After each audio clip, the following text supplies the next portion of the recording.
दोस्तों, कल देश की राजधानी दिल्ली के जंतर मंतर पर एक ऐसा दृश्य देखा गया।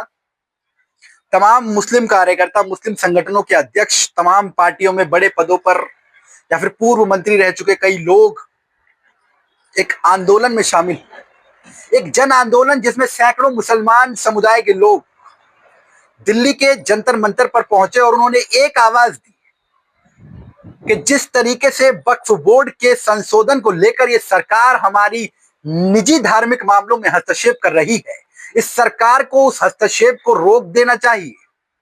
मुस्लिम समुदाय के निजी मामलों के अंदर भारत सरकार को हस्तक्षेप नहीं करना चाहिए।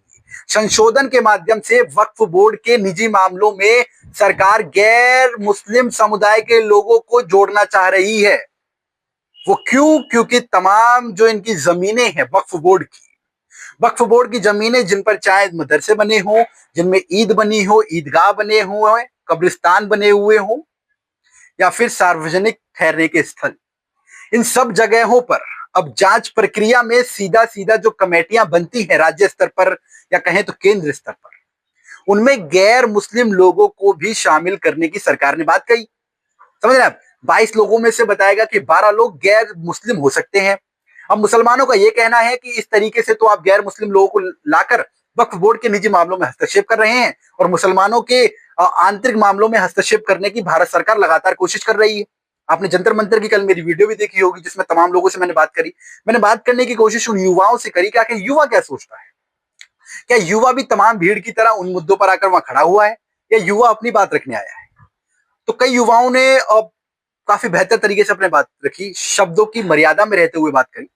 मैं अन्य पत्रकारों की तरह हिंदू मुस्लिम करने वहां गया नहीं था। जिस तरीके से मुझे बात करने के मुख्य मुद्दे जानने थे कि आपकी समस्या क्या है। पत्रकारिता का पहला स्तर मैंने ये सीखा है कि मुझे एक माध्यम बनना है, मुझे एक वक्ता बनकर ये नहीं कह देना है कि मुसलमान गलत है या फिर भारत सरकार गलत है या फिर सनातन क्या, जो भी, मैं इन सब मुद्दों पर नहीं घुसना चाहता, ना मैं उस वक्त घुसने की मैंने कोशिश करी। लेकिन मेरा मुख्य सवाल यह था कि आज जो मुसलमान समुदाय के तमाम लोग यहाँ पर मौजूद हैं, इनकी मुख्य समस्या है क्या? नाराजगी किस बात पर है? किस बात से नाराज है? भारत सरकार की जो संशोधन है उससे नाराज है या फिर उसमें कुछ गिने चुने मुख्य बिंदु हैं उनसे नाराज है? तो बताया गया कि मुख्य रूप से दो बातें। पहला ये कि गैर मुसलमान समुदाय के लोग, व्यक्ति को वक्फ बोर्ड की कमेटी में नहीं जोड़ना चाहिए। दूसरा ये, वक्फ बोर्ड की जमीनों की जांच का जो सरकार आदेश दे रही है, ठीक है, लेकिन जिस तरीके से सरकार इसमें हस्तक्षेप करने की कोशिश कर रही है उसका मुख्य नजरिया यह है कि सरकार जो है वो वक्फ बोर्ड की जमीनों को हथियाना चाहती है। वक्फ बोर्ड पर आए हुए चंदे को, पैसे को सरकार अपने अंदर लेना चाहती है। ये तमाम बातें वहां पर मौजूद युवाओं ने हमसे कही। तो आप सबने भी कल की हेडलाइन देखी, आपको लगा भी होगा कि क्या कुछ चल रहा है, क्यों तमाम इतने लोग एक मंच पर एकत्रित हुए हैं, क्या सवाल है, क्या जवाब है, क्यों चल क्या रहा है। दोस्तों, वक्फ बोर्ड जो मुस्लिम समुदाय ने अपने हित के लिए एक धार्मिक बोर्ड बना रखा है। अब जिस तरीके से सिख गुरुद्वारा प्रबंधक कमेटियां हैं, इस तरीके से ही मुस्लिम समुदाय में वक्फ बोर्ड है। वक्फ बोर्ड के भी तमाम इस तरह की इमारतें, जमीनें, ईदगाह, कब्रिस्तान, जैसा मैंने आपको बताया, ये सब चीजें जिस तरीके से सिख समुदाय की, मुस्लिम समुदाय ये कह रहा है कि सरकार को संविधान पढ़ लेना चाहिए कि संविधान में हमें अपनी धार्मिक मान्यता और धार्मिक पूरी आजादी है, तो सरकार हमारे मुख्य मामलों में हस्तक्षेप क्यों कर रही है? सरकार को क्या जरूरत आन पड़ी कि सरकार को हमारे मामलों में हस्तक्षेप करना पड़ा? अब सरकार का यह कहना है कि धार्मिक सब धर्मों के लिए एक कानून बनना चाहिए। आपने यूनिफॉर्म सिविल कोड भी सुना होगा कि अलग अलग ये तलाक के कानून या फिर शादी के कानून या विवाह कानून, ये सब अलग अलग नहीं होने चाहिए। कानूनी प्रक्रिया के तौर पर एक तरीके से सारे कानूनों, सारे धर्मों को मानना चाहिए। इसका भी वक्फ बोर्ड ने विरोध किया था। जब मैंने लोगों से बात करी तो उन्होंने तब भी ये कहा, मैंने पूछा कि 3 तलाक के मुद्दे पर आप क्या कुछ कहना चाहेंगे, सरकार कहीं तो आपके हित में सोच रही है। तो लोगों ने कहा कि 3 तलाक जैसे मुद्दे पर भी सरकार क्यों कर रही है?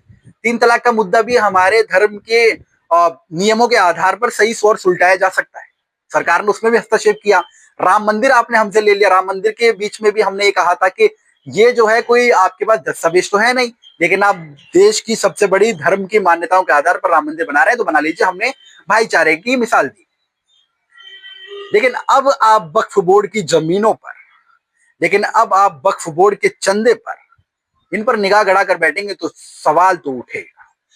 ये लोग, ये सब जवाब वहां के लोगों ने मुझे दिया। जानने की जब मैंने कोशिश करी तो मुख्य रूप से यह भी कहा गया कि आंदोलन और बड़ा हो सकता है क्योंकि पार्लियामेंट का सेशन चालू होने वाला है, सरकार ने बात तो रख दी है, अब ये पास हो जाएगा विधेयक।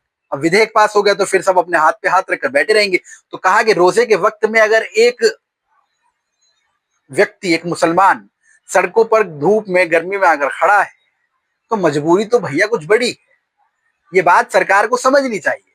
अब इनके बचाव में भी कई लोग उतर आए हैं। समाजवादी पार्टी के रामगोपाल यादव ने भी कहा, उसके बाद चंद्रशेखर आजाद रावण ने भी कहा कि वक्फ बोर्ड के नीचे अपने कायदे कानूनों में सरकार को अति हस्तक्षेप नहीं करना चाहिए। सरकार पहले बेरोजगारी और भुखमरी जैसे मुद्दों पर काम करे, उसके बाद सरकार इन जैसे मुद्दों पर गौर करे तो ज्यादा बेहतर होगा। वहां पर भी लोग जो मौजूद थे उन्होंने कहा कि क्या देश की बेरोजगारी दूर हो चुकी है, क्या देश विकास और प्रगति की राह पर चल चुका है, जो नरेंद्र मोदी और भाजपा सरकार जो है वो धार्मिक आंतरिक मुद्दों में इतना ज्यादा घुसते नजर आ रहे हैं। दोस्तों आप क्या सोच रहे हैं कि वक्फ बोर्ड के जो निजी मामले, आपने भी कई बार सुना होगा कि वक्फ बोर्ड ने फतवा जारी कर दिया, या फिर ये वक्फ बोर्ड की जमीन थी, यहाँ पर कार्रवाई चालू हो गई, या प्रशासन ने यहाँ पर नोटिस चिपका दिया, वक्फ बोर्ड के मेंबरों को तमाम वक्फ बोर्ड का नाम तो आपने सुना ही होगा। आप सोचते क्या है वक्फ बोर्ड को लेकर, कि वक्फ बोर्ड सही है गलत है? वक्फ बोर्ड को लेकर क्या आपकी इमेजिनरी आपके मन में बन रही है? आप क्या सोचते हैं कि एक धर्म को अपनी मान्यता मानते रहने लेना चाहिए, कोई दिक्कत नहीं है, या फिर सरकार जो हस्तक्षेप कर रही है वो सही है? आपकी क्या राय है? अपनी राय हमारे कमेंट बॉक्स में जरूर दें और इस मुद्दे को सरल बनाने में हमारी मदद करें। बाकी देखते रहिए द खबरिया पत्रकार। नमस्कार।